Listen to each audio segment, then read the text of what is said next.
दोस्तों ये कहानी है एक ऐसे 9 साल के बच्चे की जिसका बचपन किसी नर्क से कम नहीं था, लेकिन उस बच्चे ने हार नहीं मानी और पूरी दुनिया को अपने कदमों पर झुका दिया। चलिए देखते हैं कैसे। तो कहानी की शुरुआत सन 1172 से होती है, जहां हम अभी के नॉर्थ वेस्टर्न चाइना के इलाके को देखते हैं, जिसे उस समय टेंगुट किंगडम के नाम से जाना जाता था, जिसको टेंगुट राजवंश ही चलाता था। यहाँ पर कई सारे मंगोलियन ट्राइब्स के ग्रुप्स रहते थे, जिनके सरदार को खान कहा जाता था। इस ट्राइब्स के खानों की आपस में बहुत गहरी दुश्मनी होती थी, क्योंकि ये सभी लोग पावर में बने रहना चाहते थे, जिसके चलते इनके बीच अक्सर लड़ाइयाँ चलती ही रहती थी। इन लड़ाइयों में बहुत सारे लोग मारे जाते थे। मंगोलों की दुनिया में कोई नियम कानून नहीं थे, इसलिए इनको एक सुप्रीम खान की सख्त जरूरत थी, ताकि ये सभी लोग एकजुट होकर रह सकें। यहाँ से सीन शिफ्ट होता है और हम एक आदमी को देखते हैं जिसका नाम येसुई था, और ये चाइना के वेस्ट साइड से एक छोटा मोटा खान था। इस समय येसुई एक सफर पर निकला था। उसके साथ उसका 9 साल का बेटा तेमुजिन भी था। दरअसल येसुई अपने बेटे के लिए एक वाइफ ढूंढने के लिए निकला था। रात होने पर वो अपने दोस्त के ट्राइब पर आराम करने के लिए रुकते हैं। वहीं जब तेमुजिन अपने घोड़े के पास खड़ा होता है तो उसके पास एक छोटी लड़की आती है जिसका नाम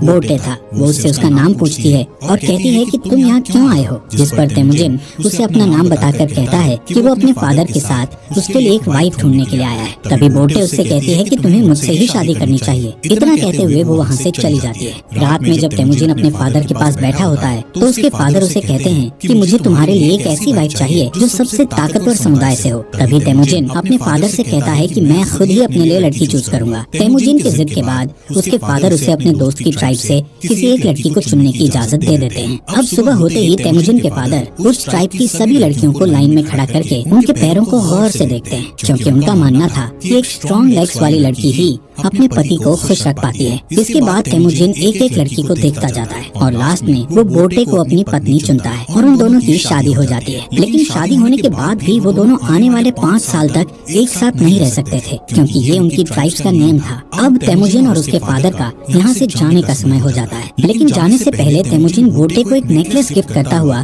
उसे कहता है कि वो उसके लिए जल्द ही वापस आएगा। यहाँ से येसुई तेमुजिन और अपने लोगों के साथ सफर पर निकल जाता है। कुछ दूर चलने के बाद वो लोग एक जगह पर आराम करने के लिए रुकते हैं। यहाँ पर वो सभी लोग काफी सतर्क थे, क्योंकि ठीक उनके सामने थोड़ी दूर एक और खान की ट्राइब के लोग बैठे थे। थोड़ी देर बाद उस खान का एक आदमी येसुई के लिए एक कटोरी में दूध लाता है, जिसका मतलब शांति का पैगाम था, और वो लोग समझौता करना चाहते थे। येसुई वो दूध की कटोरी ले लेता है और सामने बैठे खान के लिए भी अपनी तरफ से एक दूध की कटोरी भेजता है। येसुई के आदमी येसुई को खुद वो दूध पीने से पहले अपने किसी नौकर को पिलाने के लिए बोलते हैं, लेकिन येसुई उन्हें ऐसा करने से मना कर देता है, क्योंकि वो उस खान का विश्वास नहीं तोड़ना चाहता था और खुद ही वो दूध पी जाता है। दूसरी तरफ खान भी येसुई का भिजवाया हुआ दूध पी लेता है। थोड़ी देर बाद जब वो लोग अपना सफर फिर से जारी रखते हैं तो रास्ते में अचानक ही येसुई के सीने में बहुत तेज दर्द होने लगता है, जिससे वो अपने घोड़े से गिरकर मर जाता है। यहाँ हमें पता चलता है कि ये सब उस खान के दिए गए दूध के कारण हुआ था, क्योंकि खान ने उस दूध में जहर मिलाकर दिया था। तभी तेमुजिन अपने फादर के पास जाता है, लेकिन उसके साथ के सभी लोग उसे यहीं पर अकेला छोड़कर वहाँ से जाने की तैयारी करने लगते हैं, क्योंकि उनके बीच एक परंपरा थी जिसमें उनका मानना था कि उन्हें किसी मजबूत इंसान को ही फॉलो करना चाहिए। अब जबकि येसुई जो उनका राजा था उसकी डेथ हो चुकी थी, इसलिए येसुई के लोग अपने लिए एक नए राजा की तलाश में निकल रहे थे। जिसके बाद तेमुजिन अपनी माँ के साथ अपने पिता येसुई का अंतिम संस्कार करता है। येसुई के पास जो बहुत सारी भेड़ें और बकरियां थी, अब वो सब येसुई के सबसे खास सैनिक जिसका नाम टारगुटाई था उसने रख ली थी। ये देखते हुए तेमुजिन की माँ उसे बद्दुआ देते हुए कहती है कि मेरा बेटा एक दिन तुम्हें ढूंढ कर जरूर मारेगा। टारगुटाई ये सुनकर सोच में पड़ जाता है कि कहीं आगे चलकर ये बच्चा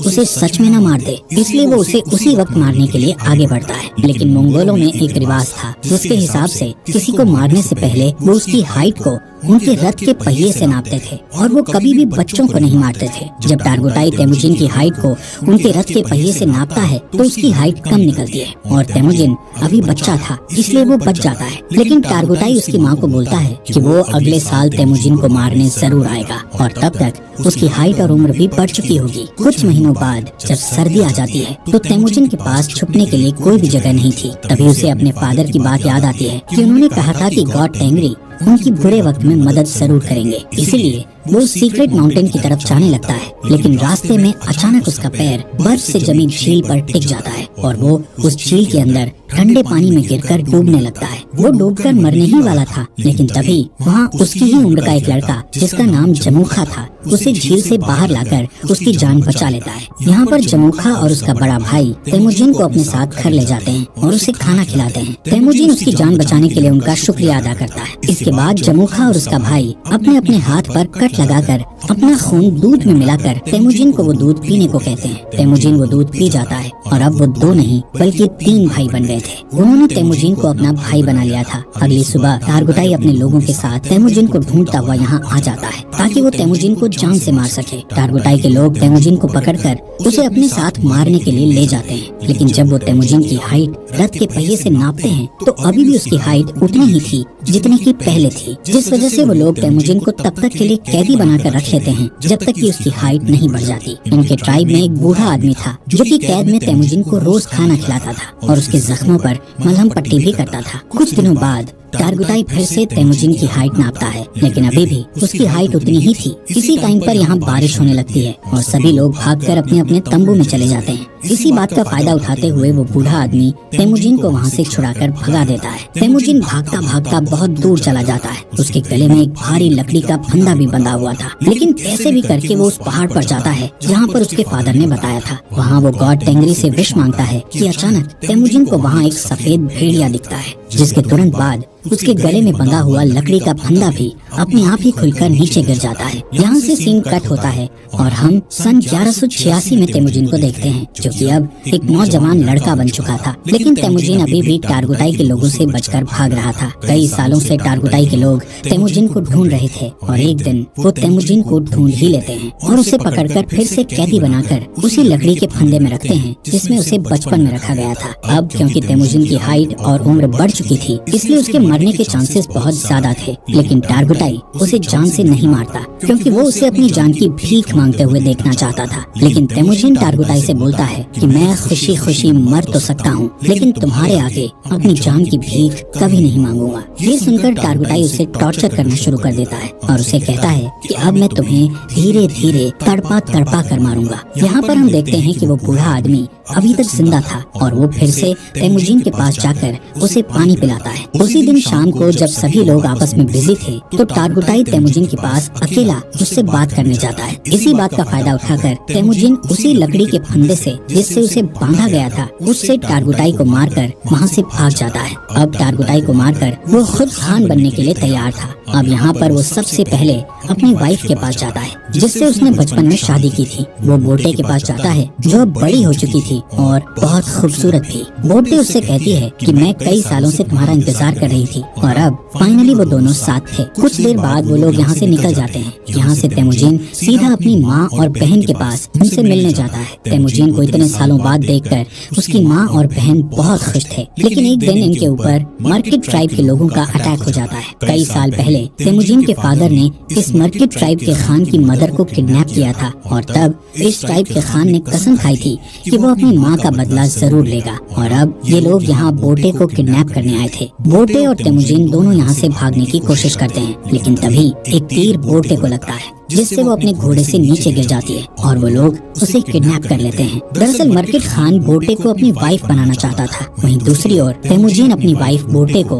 वापस लाना चाहता था, जिसके लिए वो अकेला काफी नहीं था। इसलिए वो मदद के लिए अपने पुराने भाई जमूखा के पास जाता है। यहाँ जमूखा भी एक ट्राइब का खान था जो कि बहुत पावरफुल ट्राइब थी। जमूखा तेमुजिन की मदद करने के लिए तैयार था, लेकिन लड़ाई के लिए वो तेमुजिन को 1 साल का इंतजार करने के लिए कहता है क्योंकि उसे बाकी ट्राइब्स पर अटैक करके उन्हें अपने अंडर लेना था। समय के साथ साथ 1 साल भी बीत जाता है और वो वक्त आ जाता है जब वो दोनों भाई मिलकर अपनी सेना लेकर मर्किट ट्राइब पर अटैक करते हैं। लड़ाई में वो सभी लोगों मर्किट ट्राइब के खान और उसकी सेना को मारकर उनका जरूरी सामान अपने साथ उठा लेते हैं। वहीं एक टेंट में बोटे बैठी थी जो कि प्रेग्नेंट थी, जिसके बावजूद भी तेमुजिन उसे अपना लेता है। उसी रात ये लोग अपनी जीत का जश्न मनाते हैं और तेमुजिन के साथ और भी कई लोग जुड़ जाते हैं जो उसे वहाँ मिले सामान को सभी में बांटने के लिए कहते हैं, जिसमें से तेमुजिन सिर्फ 10% सामान ही अपने पास रखता है और बाकी 90% वहाँ के लोगों में बांट देता है। तेमुजिन उन मरे हुए लोगों के परिवारों को भी कुछ सामान देता है जिन्होंने लड़ाई में अपनी जान गंवाई थी। तभी यहाँ जमूखा के 2 लोग ये सब देखते हैं और तेमुजिन की ट्राइब के साथ जुड़ जाते हैं। अब क्योंकि मंगोल्स में शुरू से ही ये नियम था कि वो अपने खान को खुद ही चुन सकते थे, जिसमें जमुखा चाहकर भी कुछ नहीं कर सकता था। लेकिन ये देखकर कि उसकी ट्राइब के 2 लोग तेमुजिन की ट्राइब में चले गए हैं, उसके मन में तेमुजिन के खिलाफ दुश्मनी बढ़ जाती है। नेक्स्ट सीन में तेमुजिन के आदमी जमुखा के आदमियों को उनके घोड़े चुराते हुए देख लेते हैं। तभी जमुखा के आदमी बचकर वहाँ से भागने लगते हैं, जिसके बाद तेमुजिन के आदमी गुस्से में गलती से उन्हें जान से मार डालते हैं। लेकिन जब वो लोग जमुखा के उन लोगों को देखते हैं तो उन्हें पता चलता है कि उनमें से एक आदमी जमुखा का बड़ा भाई था। और अब जैसे ही जमुखा को इसके बारे में पता चलता है तो वो तेमुजिन को जान से मारने की ठान लेता है, क्योंकि उसे अपने भाई की जान का बदला लेना था। जिसके लिए जमुखा आसपास के और ट्राइब्स के खानों से हाथ मिला लेता है और अपनी एक बड़ी ट्राइब बनाकर तेमुजिन की ट्राइब पर अटैक कर देता है। तेमुजिन जानता था कि वो लोग ये जंग नहीं जीत सकते, क्योंकि उसके पास इतने सैनिक नहीं थे जितने जमुखा के पास थे। इसलिए वो अपनी ट्राइब की औरतों और बच्चों को वहाँ से जाने के लिए कहता है और बाकी लोगों को लड़ने के लिए बोलता है। इस लड़ाई के बीच तेमुजिन अपने सैनिकों के साथ हार जाता है और जमुखा उसे और उसके सैनिकों को बंदी बना लेता है। जमुखा तेमुजिन को अभी भी भाई बोलता था, लेकिन वो अपने बड़े भाई की जान का बदला लेना चाहता था। इसलिए वो तेमुजिन को अपनी जान बचाने के लिए गिड़गिड़ाते हुए देखना चाहता था। इसके बाद वो तेमुजिन को अपना गुलाम बना लेता है और किसी और ट्राइब के लोगों को बेच देता है, जहाँ सजा के तौर पर तेमुजिन को रेगिस्तान में काफी दूर पैदल चलना पड़ता है। बहुत दूर चलने के बाद ये लोग एक शहर पहुँच जाते हैं जहाँ टेंगुट डायनेस्टी का शासन था। ये लोग तेमुजिन को एक जगह बैठाते हैं ताकि दूसरे लोग उसको देखकर उसे खरीद सकें। एक दिन इस सल्तनत का राजा बाजार आया हुआ था। तभी वो तेमुजिन को देखता है और उसे चंद पैसों में खरीदने के लिए अपने लोगों से बात करता है। लेकिन उस राजा के लोग तेमुजिन को खरीदने से उसे मना करते हैं, लेकिन फिर भी वो तेमुजिन को खरीद लेता है। इसके बाद तेमुजिन को एक पिंजरे जैसे कमरे में रखा जाता है जो शहर के बीचों बीच था, ताकि बाहर से लोग उसे देखकर हंस सकें और उसका मजाक उड़ाते हुए मस्ती कर सकें। यहाँ पर तेमुजिन को देखने के लिए एक बुद्धिस्ट मंक हर रोज आता था और उससे माफी मांगता था। एक दिन तेमुजिन बुद्धिस्ट मंक के साथ एक समझौता करता है कि अगर तुम मेरी वाइफ को ढूंढोगे तो मैं आगे चलकर इस गाँव को कभी नुकसान नहीं पहुँचाऊंगा। जिसके बाद वो बुद्धिस्ट मंक बोटे को ढूंढने के लिए रेगिस्तान में निकल जाता है। लेकिन बुद्धिस्ट मंक एक बूढ़ा इंसान था, इसलिए वो गर्मी के मारे बेहोश होकर वहीं मर जाता है। वहीं खुशकिस्मती से बोटे को उस मरे हुए बुद्धिस्ट मंक के पास वही नेकलेस मिलता है जो उसे तेमुजिन ने दिया था, जिससे उसे पता चल जाता है कि तेमुजिन अभी भी जिंदा है। इसके बाद बोटे अपने पति को ढूंढने के लिए शहर में निकल जाती है और यहाँ पर उसे तेमुजिन एक पिंजरे में बंधा हुआ मिलता है। उसी रात बोटे यहाँ के सिपाही को रिश्वत देकर तेमुजिन को यहाँ से भगा लेती है और तेमुजिन देखता है कि उसका बेटा बड़ा हो चुका है और बोटे की एक बेटी और भी है। बोटे तेमुजिन को घर ले आती है। यहाँ अब पूरा परिवार हंसी खुशी रहने लगता है। एक दिन बोटे तेमुजिन से कहती है कि सभी मंगोल्स एक जैसे ही होते हैं, सभी चोरी करते हैं और एक दूसरे को मारते हैं। मंगोल्स के लिए ये चीज एक आम बात है। लेकिन बोटे की इस बात का तेमुजिन पर बहुत गहरा प्रभाव पड़ता है और वो अपनी फैमिली को छोड़कर वहाँ से निकल जाता है। वो डिसाइड करता है कि अब वो सभी ट्राइब्स को मिलाकर एक नया मंगोल राज बनाएगा, जिसमें सभी के बीच नियम और कानून होंगे। तेमुजिन अब डिसाइड कर चुका था कि अगर इस काम को पूरा करने के लिए उसे किसी की जान भी लेनी पड़े तो वो पीछे नहीं हटेगा। वो 3 नियम बनाता है, जिसमें पहला नियम था कि औरतों और बच्चों को कभी नहीं मारा जाएगा। दूसरा नियम था कि दुश्मन से मरते दम तक लड़ा जाएगा और तीसरा नियम ये था कि कोई भी अपने खान को धोखा नहीं देगा। यहाँ से सीन कट होता है और हम सन 1196 को देखते हैं, जहाँ कई साल पहले तेमुजिन ने कसम खाई थी कि वो मंगोल की बड़ी आर्मी बनाएगा और अब उसने बहुत सारे ट्राइब्स को जीतकर एक साथ जोड़कर एक बड़ा मंगोल बना लिया था। अब उसके रास्ते में एक ही रुकावट थी जो उसको राजा बनने से रोक रही थी, और वो रुकावट और कोई नहीं बल्कि उसका भाई जमुखा ही था। जमुखा के पास भी एक बहुत बड़ी आर्मी थी और वो दोनों एक जंग के मैदान में अपनी पूरी आर्मी लेकर लड़ाई के लिए तैयार थे। यहाँ पर तेमुजिन जमुखा को उसका भाई होने के नाते उसके साथ जंग करने की बजाय उसको समझाना चाहता था, लेकिन जमुखा जल्दबाजी में बिना कुछ सोचे समझे अपने बहुत सारे सैनिकों को लड़ाई के लिए भेज देता है, जिसके नतीजे में उसके सभी सैनिक मारे जाते हैं। कई घंटों तक लड़ने के बाद तेमुजिन आखिरकार उससे जीत जाता है और जमुखा के साथ